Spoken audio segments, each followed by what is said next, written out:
গুলিবিদ্ধ অভিনেতা আজাদ। বেশ কিছু নাটক করে বেশ অল্প সময়ে দারুণ জনপ্রিয়তা পেয়েছেন অভিনেতা আজিজুর রহমান আজাদ। নাটকের পর্দায় সদা হাস্যোজ্জ্বল এই তরুণ এখন ভালো নেই। আজ ভোররাতে আশুলিয়ায় নিজ বাড়িতে গুলিবিদ্ধ হয়েছেন তিনি। অভিনেতার বিষয়টি নিশ্চিত করেছেন আজাদের সহশিল্পী ও এনটিভির সাংবাদিক জাহিদুর রহমান। তিনি বেলা ২টার দিকে এক ফেসবুক স্ট্যাটাসে অভিনেতা আজাদের ফেসবুক আইডি ট্যাগ করে লেখেন, আশুলিয়ায় গুলিবিদ্ধ অভিনেতা আজিজুর রহমান আজাদ। তার এই পোস্টে ও কমেন্টে অনেকেই ঘটনা সম্পর্কে জানতে চেয়েছেন।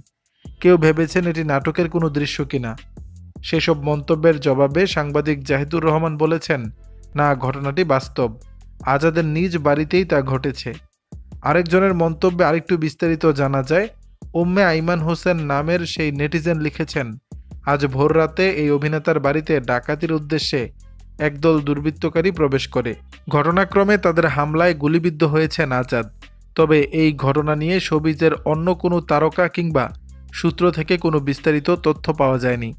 দর্শক, বিষয়টি নিয়ে আপনাদের মতামত জানাবেন নিচের কমেন্ট বক্সে।